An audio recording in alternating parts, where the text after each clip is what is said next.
77, 78, 79. Welcome to Bad Influence. This week we're looking at football games, and we've got some of the country's top players in the studio with us to give us their opinion on the Megabyte matches. And that includes a preview of what could be the best Mega Drive football sim ever, FIFA International Soccer. Our main review is Lawnmower Man on the SNES. And Z comes face to Fila with the smartest robot in the universe. But first, an item about a sadly neglected part of your game system, joysticks and joypads. Now, joysticks have been around for ages, but joypads are relatively new. They were launched in 1985. This one was the start of it all, the one that came with the NES. They both do basically the same thing. They let you control the game by sending signals to the console or computer that you're operating. The most common ones are called digital, and this is how they work. Now, don't try this yourself, because we found that if you take these apart, they're jolly hard to get back together again. This is the inside of a joystick, and as you can see, there are 4 switches here. And as you move the stick, left or right or up or down, it activates one of the switches. What about moving diagonally? Well, that's easy. If you move the stick diagonally, you can see that it activates 2 switches simultaneously, so the computer knows to move your sprite diagonally. Joypads work in exactly the same way. There are the 4 switches for up, down, left and right, although in the case of a joypad, there's no stick to move, just your thumb moving around on the D-pad. This joystick's completely different to Andy's. It's called an analog joystick, and it works on entirely different principles. If I just leave myself cruising along there, I'll show you this one that's been taken apart. The bits to watch are these silver metal bits. Now, if I waggle the joystick around, remember how they move and where they move. This plate is normally up like this when the joystick's assembled. And if I take it down again, you'll see there's a black metal strip along here. And these silver bits rub along the black metal strip and register different voltages. And that's what sends the signal to the computer. Sounds complicated, but basically it works on the same lines as the volume control. Analog joysticks are more expensive than digital ones, but they are really good for flight sims and other games where you need smoothness of movement and accuracy. Of course, for a shooting game, the ultimate accessory is something to really shoot with. This is the Mega Drive's version. It's called the Menacer. It works just like the remote control on your TV screen. It sends out infrared beams that are picked up by a detector that you plug into the console. You may have used one of these. You may have thought, what a great bit of new technology. But no, these things have been around a long time. This one is nearly 12 years old. It works with the Sinclair Spectrum, one of the very first home computers. They're good fun to play with, and the technology's really neat, but I still don't think that anybody's come up with a decent game. And finally, squeak, squeak, there's the mouse. They usually come with computers and are really good for thinking games, like ones that you have to move a pointer around the screen and click on various icons or little pictures at the side. Now, if I take the top off, you'll see how it works. It's quite simple, really. As I move the mouse around the table, you can see that grey ball in the middle is moving around and moving against these 2 black rollers at the side, like that. And that's how the computer knows what to do. And the controllers are getting more and more sophisticated. You can now get programmable joypads, like this one. These can store combinations of moves, so they're useful for beat-em-up games like Street Fighter 2. And flight sim joysticks are getting funky too.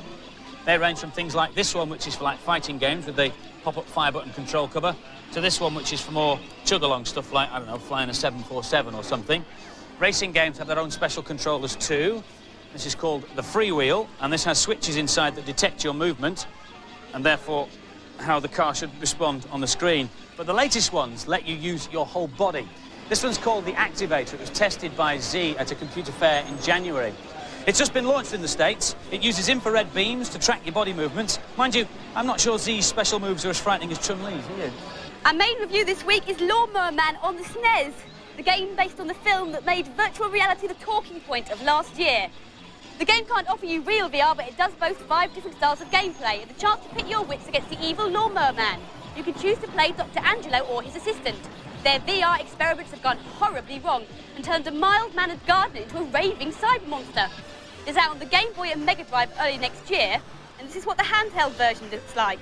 Here's Alex, though, with his views on the SNES game. As film conversions go, this one's pretty good, and the different styles of gameplay really hold it together. There's some nice touches in this game. I mean, look at the way the car goes down there. This is level 1, the basic platform. You can shoot the dustbins and you collect things like bonuses on those CD data cards, and then you shoot the Lawnmower Man's henchmen, all these soldiers. What I've got to do on this level is fight my way through to the warp gate at the end. Access is denied at the moment, but if I shoot it, then I can go into the cyber world. Here I've walked through into a virtual world.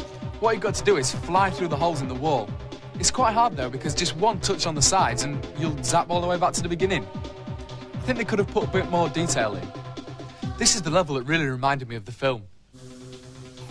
What I've done is I've moved into the computer to fight Joe face to face, as it were. I think this gameplay puts a little bit more variety into the game. This is one of my favourite levels. There's loads to do in this game, and the gameplay certainly varied, but the graphics are a bit basic. This really didn't grab me. Great music, but the graphics aren't exciting. I like this. I'd rather play the game than watch the film. And so the final scores for Lawnmower Man. The girls gave it an average 3 out of 5. The boys won better, 4 out of 5. Oh, hello, slimy furtlers. A lot of people ask me why they never see the fourth wall of the shed.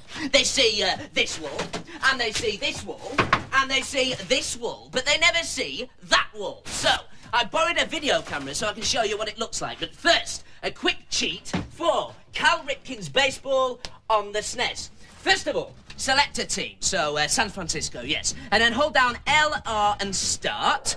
And all the players on your team will be an identical copy of the greatest baseball star who ever lived.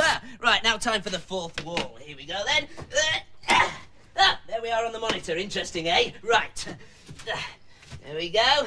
Yes, there's some shelves there and some furtling equipment. And over here we've got, my other window. And my furtling jacket, yes. I'm glad there's a fourth wall to keep him in. This week, Z's in Boston. He's gone to see a company called IS Robotics and make an entirely new sort of robot.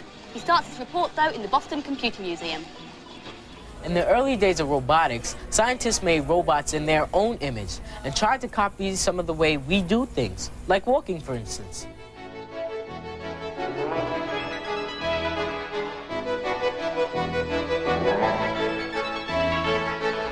The second generation of machines was simpler and designed to do one or more simple tasks very well, with no attempt to make them intelligent. But there is still no machine that knows what a 6-year-old knows.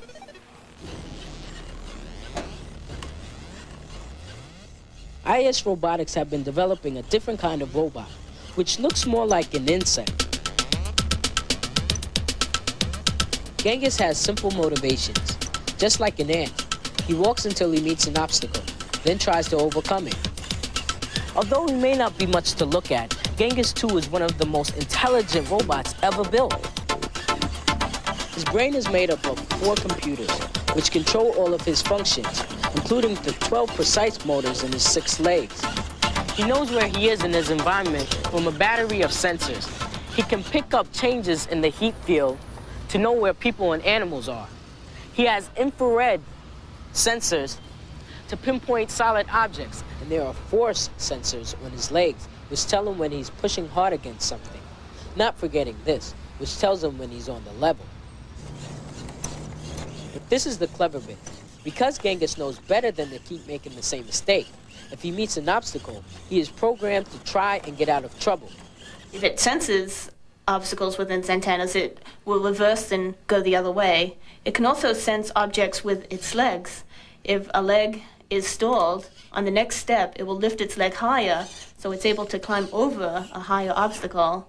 Then, if the leg is stalled more than twice in a row, it knows that the obstacle is too high to climb over, so it will reverse and try a different path. Nero is Genghis's big brother. He's got more of everything and knows where he is even better. He knows if his feet are touching the ground or in the air, and exactly where in space they are. He carries this video camera and can pick up things with this manipulator system. So he goes a lot of places where either humans wouldn't want to go or couldn't get to at all.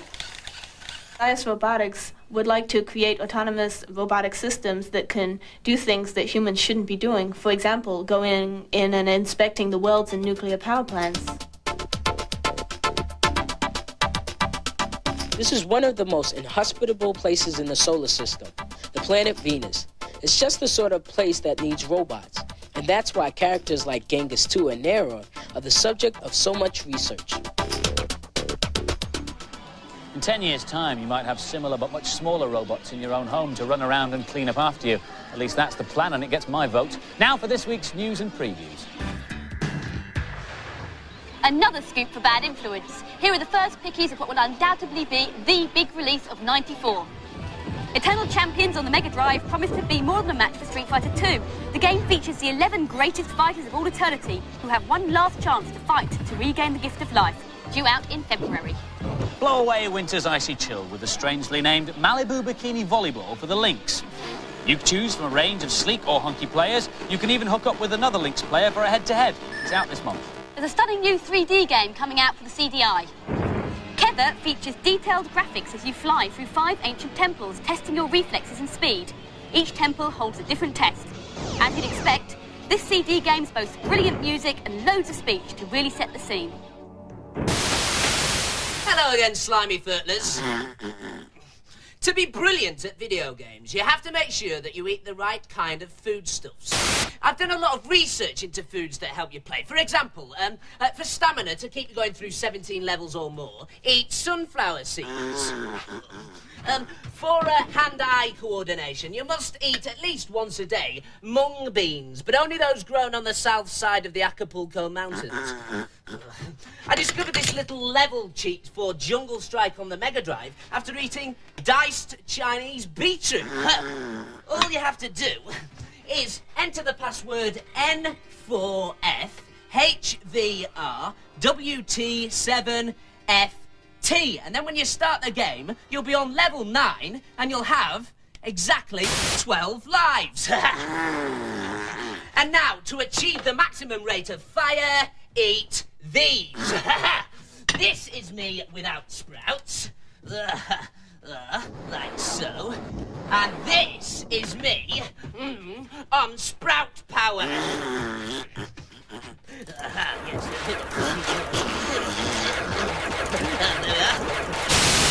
And now for some more games reviews. This is a title sequence from Microcosm on the Mega CD, which we just had to show you because it looks so good. The story is set in the future on the planet Bodor. 2 big mining corporations are battling it out for control of this world, and the weaker one has resorted to underhand means. Using the latest micro-technology, their scientists have injected a super sophisticated set of control mechanisms into the body of the rival corporation's president, whose name is Corsby. With it so far? Your job is to enter this man's body and rid it of the deadly invasions. Here's Paul. This is a really original game. Every level set in a different part of the body. As I go along, I've got to destroy all the mechanisms which the bad guys have implanted. The backgrounds are great, but the main sprite is not very good. Ah, great, here's a power-up, I can get it. Yes, I got it. Now I can use some of the different weapons. To me, all the levels look the same. And you can't go the way you want to go. You have to follow the computer route. It's not the most challenging game I've played, but deserves 4 stars for great graphics and excellent gameplay. This is a really good idea and the graphics are brilliant. It really looks as if you're inside someone's body. A lot of thought and attention has gone into the graphics of this game. It looks fantastic and plays well too. And the scores for Microcosm, both the girls and the boys gave it a macro 4 out of 5. The Fidgets are 2 little mice called Frankie and Freddy who star in a new puzzle game for the Game Boy. They're trying to negotiate their way around a maze of sewers to reach their family. Here's Amanda. If you're a fan of puzzle games, you'll really enjoy this. If not, it'll drive you completely mad. You're playing against the clock and time's incredibly tight. You can't just sit around wondering what to do next.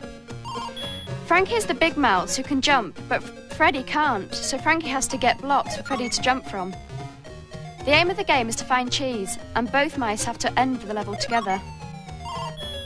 I did enjoy playing this, but the time limit was definitely too tight. It spoils what could be a very good game. This is a great puzzle game and you have to be really fast to get through the levels. There's no time to make any mistakes. The graphics are fantastic and the game gives you a brilliant challenge. And the scores for Fidgets. The girls gave it an excellent 4 out of 5, but the boys only an average score, 3 out of 5. We're all big football fans here at Bad Influence. Yeah! So we decided to bring you our own league table of all the latest football games around. And we roped in some experts to help us check them out. First of all, Tony DeRigo, Leeds United and England player. You've been playing sensible soccer on the Mega Drive. What do you reckon? It's a good game. It's a big hit on the Amiga, this game, and I can see why. The passing's very accurate. You can really swerve the ball. Any bad points? Yes, the on-screen timer, there actually isn't one, so you don't know how long you've got left to score that all-important equaliser. Is it easy to get into? It is easy to get into. I've enjoyed it, apart from the small bit on the screen, but that's a winner. And what's your score? I'm 1-0 up. 1-0 up. Well, it's a game of two halves, you know. Andy. Brian Dean is one of the Leeds United strikers, so we've asked him to look at Striker for us, which is on the SNES. Welcome, Brian. Andy. What do you think? It's quite a good game, actually. It's very playable, and there are quite a few options as well. Is it realistic? It's quite realistic. You know, when you're taking shots, you can swerve the ball, so, you know, it brings a little bit more fun into it. But your favourite is the five-a-side option, isn't it? That's right. There's an indoor option, five-a-side, which is very fast. You know, I really like that.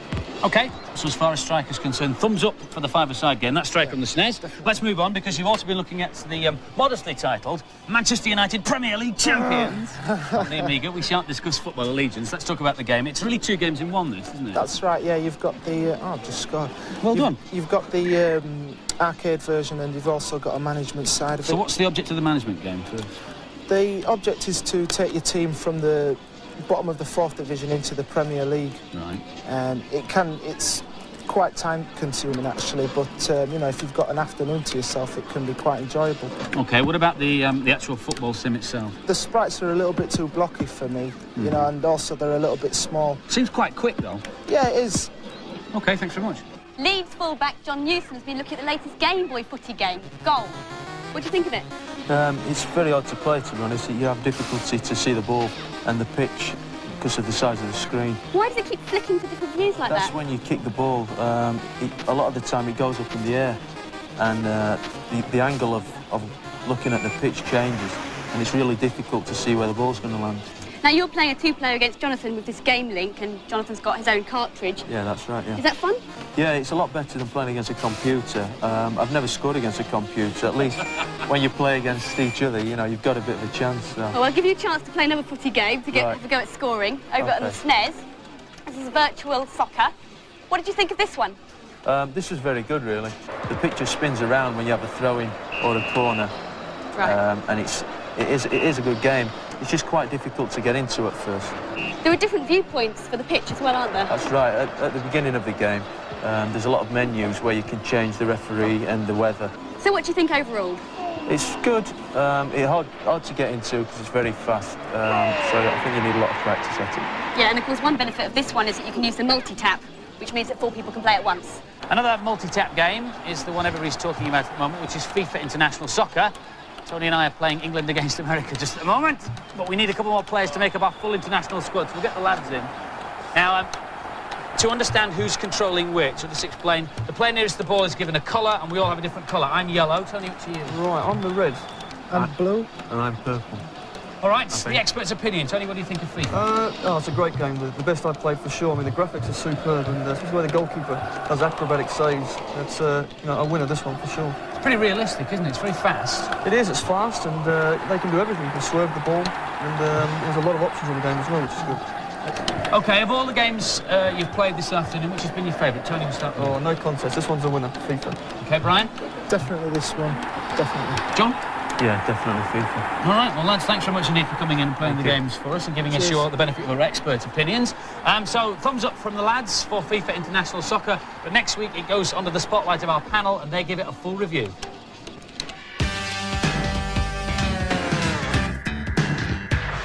If you want to read the data blast, set your video recorder going now. Last week's competition prize was a Game Gear with the Jungle Book game. The question was, who wrote the book upon which Jungle Book was based? And the answer is Rudyard Kipling. 10 runners-up get T-shirts. Your names are going across the screen now. Well done. But the winner is Simon Towns from Durham. Congratulations. This week's competition prize is a Mega Drive and a copy of FIFA International Soccer. The question is, which team won the 1993 Women's Football Cup final? Phone in your answers on 0891 700 100. Calls will cost no more than 25p. Make sure you get permission from whoever pays the phone bill. Lines will close at midnight on Monday. And remember, it's a game of two halves. Bye-bye. I'm over the moon. See ya.